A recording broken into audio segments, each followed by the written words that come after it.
On ne parle que de ça, les athlètes handisport français ont brillé aux Jeux paralympiques de Sotchi et aujourd'hui on reçoit l'une de ces médaillées, Cécile Hernandez. Bonjour, bienvenue au Figaro. Merci. Alors cette médaille d'argent doit être un sacré bonheur quand on sait que vous avez été sélectionnée à la toute dernière minute pour ces JO.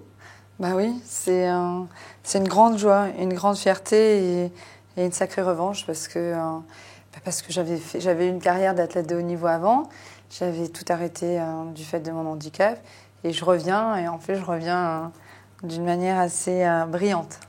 Effectivement, vous l'avez apportée. Elle est là, ouais. Elle pèse combien ? Elle pèse presque 700 grammes. Effectivement, c'est très lourd, elle est très belle, bravo. Merci. Alors revenons sur votre parcours. En fait, vous êtes journaliste, consultante sportive. Ouais. Vous êtes une ancienne championne de BMX. Et il y a une dizaine d'années, vous vous êtes levée un matin et puis en mettant les pieds au sol, vous êtes tombée et vous n'êtes pas relevée. Qu'est-ce qui s'est passé ? Le 21 octobre 2002, en me réveillant, je pose machinalement mes pieds sur le sol, je me lève et là, au lieu de réussir à me mettre debout, je m'écroule et je reste clouée sur le sol. Je refais une tentative pour me lever à nouveau.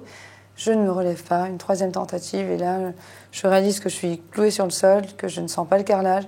Je me pince, je me griffe, je me gratte les jambes, et en fait, je ne sens absolument pas mes jambes. Je suis paralysée à partir du bassin, et là, c'est le choc. Donc, on me transporte aux urgences de l'hôpital de Perpignan, et au bout de 4 jours, on me diagnostique une sclérose en plaques, et bon, pour moi, tout s'écroule. Alors, vous avez repris le sport, en fait, parce que pendant des années, vous étiez un peu au fond du gouffre, vous l'aviez dit, que c'était le cauchemar.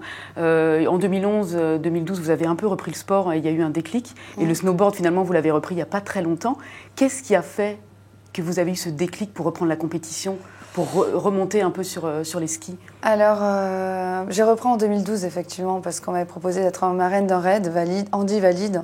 Et donc, j'ai repris le vélo, qui était quand même mon sport de prédilection. Et je me suis rendu compte que pendant le raid, je pouvais repousser un peu les limites de ma maladie. Et puis après, j'ai pas arrêté la machine. Je courais, alors qu'on m'avait dit que c'était interdit de courir, donc j'ai un peu bousculé tout ça. Donc je me suis mise à courir d'abord en piscine, après en trempeau et sur la route. J'ai refait du vélo. Et puis c'est vrai qu'en 2013, j'ai eu envie de faire du snowboard, un peu avec ma fille. Puis après, j'ai été invitée par Malakoff Médéric au Micro d'Or par le club des supporters handisport. Et là, je suis montée sur mon snowboard et comme j'avais pratiqué le snowboard avant, j'ai retrouvé des sensations. Mais je me suis dit, bon, c'est des sensations, quoi, ça ne va pas chercher plus loin. Et dans le lot des gens invités, il y avait Patrice Baratero, qui est un athlète de l'équipe de France handisport, et qui m'a dit, tu as un bon niveau, tu pourrais intégrer l'équipe de France. Je me suis dit, bon, c'était ma vie d'avant, les équipes de France, le haut niveau. J'avais arrêté parce que, effectivement, pendant 10 ans, j'ai fait le deuil du sport. J'ai privilégié autre chose, ma vie de femme, ma vie de maman. Et finalement, il était hyper sérieux quand il disait ça, Patrice. Donc, depuis, c'est devenu mon ami. Et c'est lui, grâce à lui, que j'ai remis les pieds sur un snowboard, mais pour aller vers la compétition. Ensuite, appel du coach, William, puis Coupe du Monde aux États-Unis en mi-janvier. Vous êtes arrivée quatrième ? Je suis arrivée quatrième pour ma première Coupe du Monde en étant hyper surprise parce que je me souviens que je suis montée sur le télésiège pour aller au départ du truc. J'arrêtais pas de pleurer, les émotions de tout ce qui s'était passé avant. Je me retrouvais là en 2 jours parce que j'ai eu l'appel pour le lundi et j'ai pris mon avion le mardi. Alors, en tant qu'ancienne sportive de haut niveau, comment on gère par rapport à cette maladie ? Comment on gère un corps qui ne répond plus parfois ? On le vit très très mal. On le vit mal parce que justement, le corps, quand on est athlète, au début, moi, quand la maladie est arrivée dans ma vie, je me suis dit, mais non, c'est pas possible. Mon corps, il est habitué à répondre à toutes mes sollicitations, presque au doigt et à l'œil. Et puis j'ai fait le deuil de tout ça. Il y a eu une grande évolution, puisqu'avant, je disais, je vis malgré ma maladie. Aujourd'hui, je vis avec ma maladie, et puis cette maladie, finalement, elle me mène à tout ça. En revenant un peu sur les Jeux Olympiques de Sotchi, on l'a dit, ces Jeux, ils ont été un vrai succès. Vous avez l'équipe de France ramené 12 médailles, dont 4 avec Marie Bochet. Ça a été également un joli succès, je crois, en audience. Et c'est un succès qui a été un peu terni par quelques commentaires un peu désagréable de certains commentateurs de France Télévisions. On va regarder ce que Bertrand Chameroy, chroniqueur de Touche pas à mon poste, a relevé dans sa chronique du lundi 17 mars. On regarde. En revanche, lui, la médaille d'or du commentaire gênant était voulue. C'est ce jeu de mots plus que douteux après la défaite du skieur manchot Alexander Vetrov. Catégorie LWA. Oh là! Il a été très large et sous la porte, c'est terminé. Eh bien, Romain sera au pire 10e et pour Vetrov... lui en tombe. Oh non, non. Il a osé. Oh. Il a osé. Le mec a osé. Qu'est-ce que vous pensez quand vous regardez ce type d'image? C'est totalement stupide. Alors Bertrand, je ne sais même pas comment il s'appelle. Bertrand, comment? Chameroy ou Bertrand Chameroy.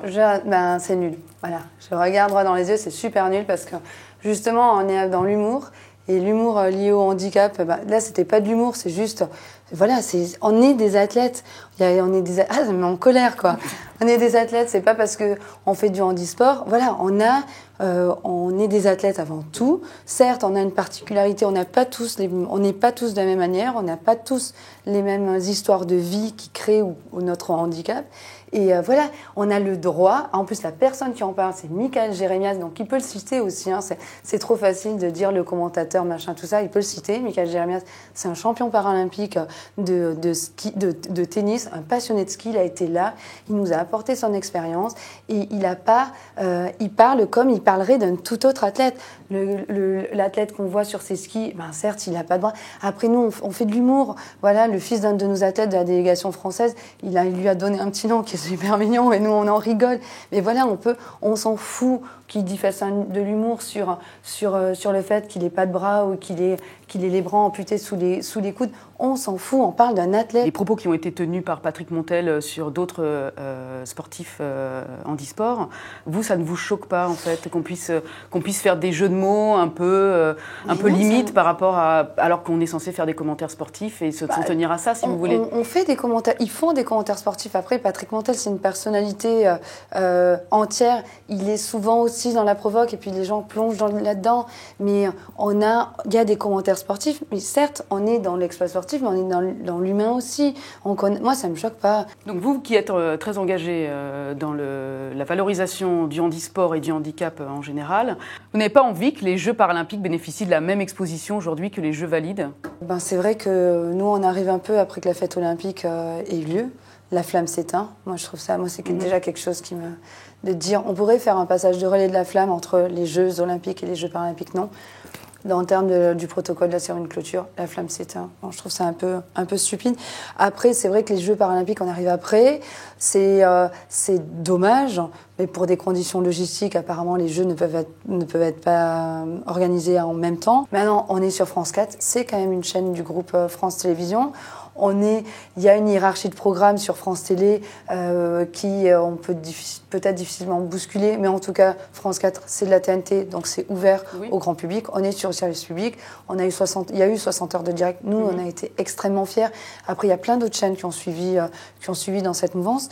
Maintenant, on ne peut pas tout changer. Vous ne voulez pas à terme que ce soit la même couverture, que ce soit sur sûr. France 2 au même niveau mais ça serait top. Que les Jeux valides. C'est le top.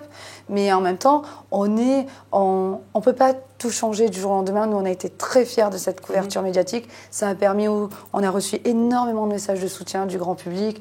Et du coup, il y a une vraie évolution qui est en train de se faire. Et je pense que le bout de l'évolution, c'est le même traitement médiatique. Comment ça va se passer pour vous, la carrière sportive? La carrière d'athlète, elle était dans mon dos et maintenant dans le passé. Maintenant, non, je suis tournée. Je me donne encore un an. Tout le monde me dit, on me parle déjà de Pyeongchang dans 4 ans pour ma revanche.